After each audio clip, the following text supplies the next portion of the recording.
فآخران يقومان مقامهما من الذين استحق عليهم الأوليان فيقسمان بالله لشهادتنا أحق من شهادتهما وما اعتدينا إنا إذا لمن الظالمين ذلك أدنى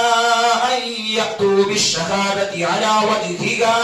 أو يخافوا أن ترد أيمان بعد أيمانهم واتقوا الله واسمعوا والله لا يهدي القوم الفاسقين يوم يجمع الله الرسل فيقول ماذا أجبتم قالوا لا علم لنا إنك أنت علام الغيوب إذ قال الله يا عيسى ابن مريم اذكر نعمتي عليك وعلى والدتك إذ أيدتك بروح القدس تكلم الناس بالمهد وكهلا وإذ علمتك الكتاب والحكمة والتوراة والإنجيل وإذ تخلق من الطين كهيئة الطير بإذني فتنفخ فيها فتكون طيرا بإذني وتبرئ الأكمر والأبرص بإذني وإذ تخرج الموتى بإذني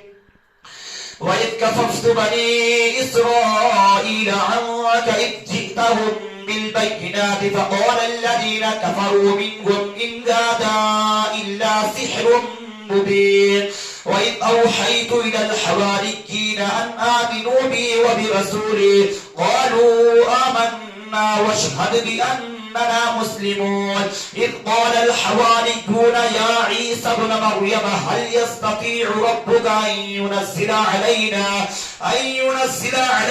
مائدة من السماء تكون لنا عيدا لأولنا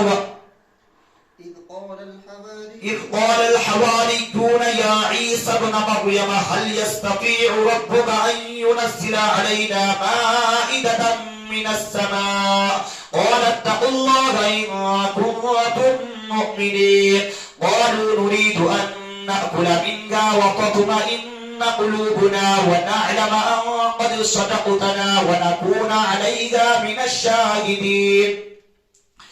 قال عيسى ابن مريم اللهم ربنا أنزل علينا مائدة من السماء